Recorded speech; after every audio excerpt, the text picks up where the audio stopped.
What's up, world? It's your girl, Ina Barnes, aka Busy E. And this is my co-host, who's also my son, Jonah Barnes Moore, aka Busy J. And we are coming at you again today with another installation of It's Just Business. And we're doing a special segment that we're calling Disruptor or not, whatever. So we are actually looking at CNBC's top 50 disruptors for 2019. Wow.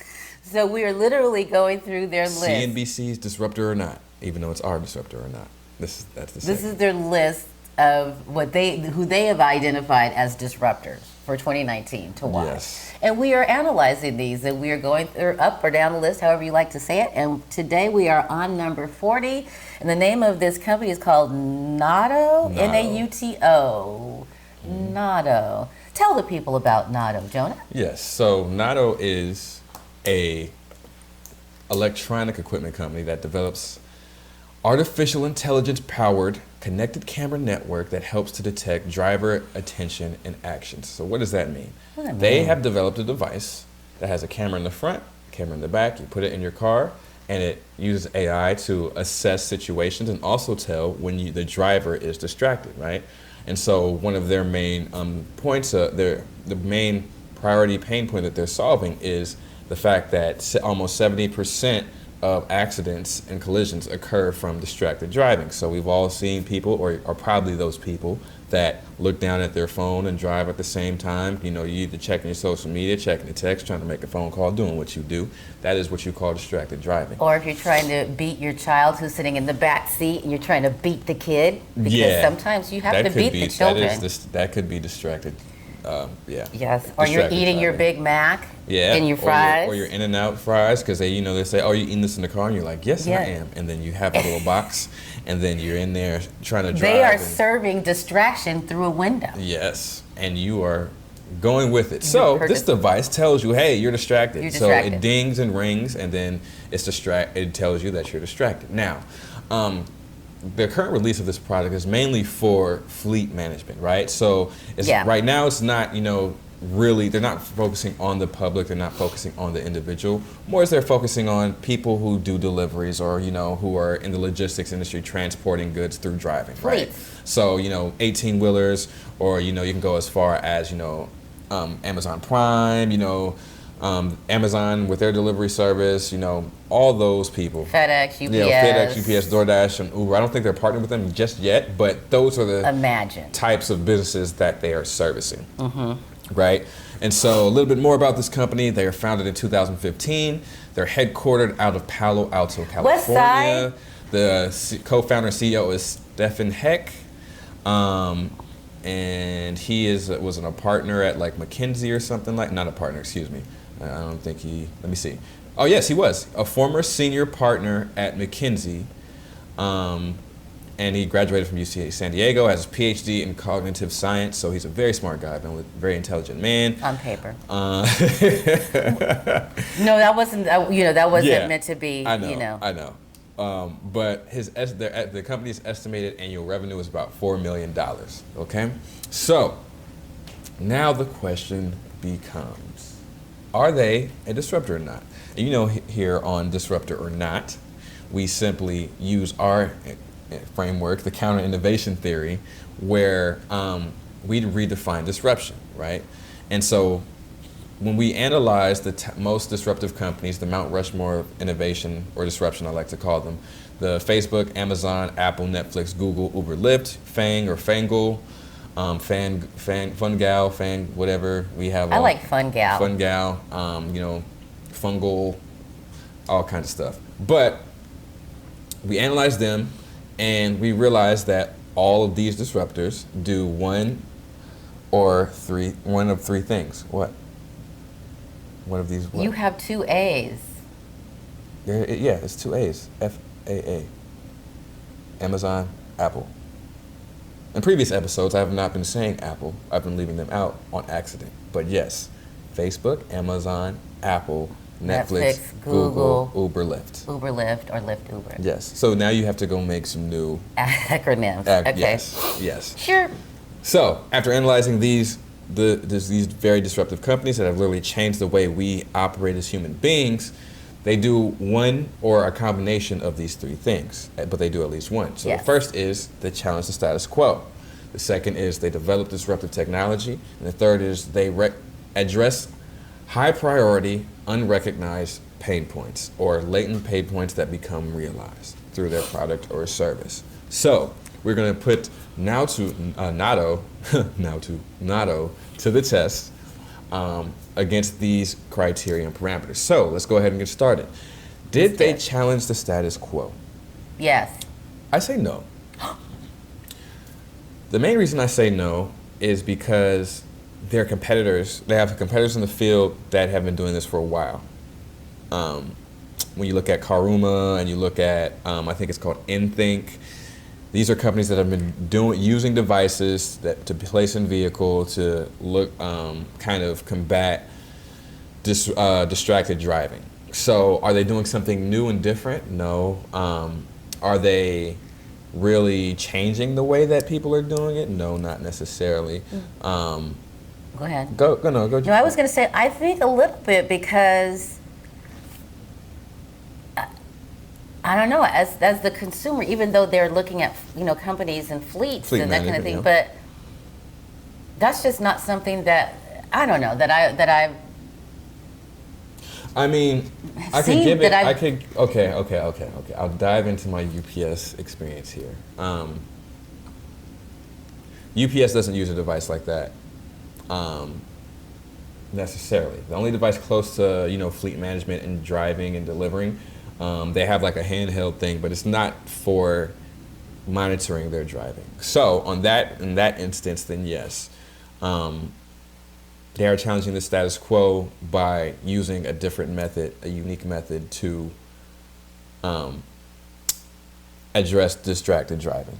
But there's other companies that have been doing it and trying to do it for a long time. Okay, well then let's give them a half on that. Half point, that's cool. So they Can we kind of do do that? it, kind of don't. Yeah. Right, okay, cool.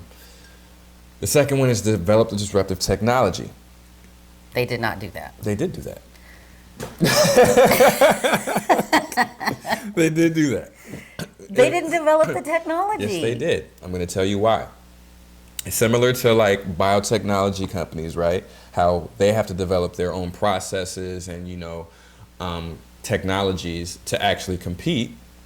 They, in this industry, the fleet management, when it specifically comes to distracted driving, they have to literally create their own devices. They're not buying anybody else's device, right? They're not buying Karuma's device, which is a competitor that does the same thing. Or they're not buying Inthink's device, which is a competitor that does the same thing. They literally have to make their own. And so on that front, you literally, to be in this game, you have to develop your own technology. Agreed. Fair. Right? Fine. So they do that. And it's because out of necessity, not out of, coming up with something new. Right. So yes, they do develop the disruptive technology. It is proprietary to them. And then lastly, do they address high priority, unrecognized pain points? And with this one, I say no. Simply because we all know distracted driving is a problem, right? It is the source of a lot of accidents. It is the source of a lot of we fall victim to it ourselves, right? So addressing that pain point isn't necessarily a new thing. It's not unrecognized, right? By having this product, you don't recognize a problem that it's solving that you didn't realize that you had the whole time. So on that front, it's a no for me. But in a nutshell, they have done 1.5 of at least the 3 things. And we could say that Nauto actually is a disruptor. They are a disruptor. So good job, Nauto. Good And on job, top of Anya. that, they are a great company. Yeah. They are doing a lot of great things. I wish that we could see how much they're valued for, but they're keeping that close to the vest. But if you go on their website, you'll see a few of their case studies, the videos, and how their product actually works, which is really cool, really nice. And you can get a feel for it. It's really simple, it's really efficient to use, and keeping people safe at the end of the day is definitely something we can always get behind. Yeah, yeah. Safety Sam says safety saves lives. Yeah. Oh, wow. Safety Sam, huh? You remember Safety Sam? I remember that book. It was brown and white. Yeah, I remember Safety Sam. That's a blast from the past. But yeah, so that is number 40 on our list. And Now one quick to- side note, what I'm noticing about this list, the CNBC Disruptor list, I think they're leaning more towards companies that are actually leveraging disruptive technology such as AI, machine learning, cloud computing, all that stuff, but also executing on it, right? Because with this case specifically, when I was doing the research, looking at the competitors, they didn't really have like a good website. You know, it was really hard to find them. You know, you couldn't find too much information on them. And, you know, it seemed like they weren't, they didn't, well, I'm just going to be blunt here. They didn't have it all together, and they didn't seem like they were executing well. They had a good idea. They had the disruptive technology, but executing upon the technology at the same time is a huge factor when it comes to being disruptive, right? Because if Amazon, Facebook, Netflix, and all these people didn't execute, then, you know, it would be somebody else. And I think that's where CNBC is going. So, and we'll see that it'll play out as we continue to go through the list. Yeah, exactly. So, you know, our criteria is specifically like, you know, based on what they actually do, but I think they're taking a step further, which I really admire, is like, are they leveraging the technology and are they actually executing and making an impact? Do they get the business partnerships that they need, and so on and so forth? So that's pretty cool. That's something that's very exciting. This was number 40. We're going to go on to number 39 next week, and number 39 is Zipline International. Ooh, sounds interesting.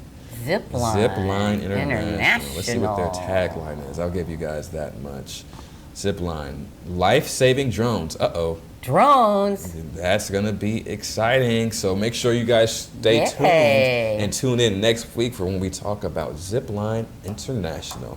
I'm excited. In the meantime, in between time, please make sure that you like, share, subscribe to our LinkedIn pages, connect with us. Also, we have Instagram, Facebook, Twitter, you name it, we can connect with you. Make sure you do that. Also, go check out jbmconsultants.org where you can get some of our cool merchandise. We have the Business Power hoodie.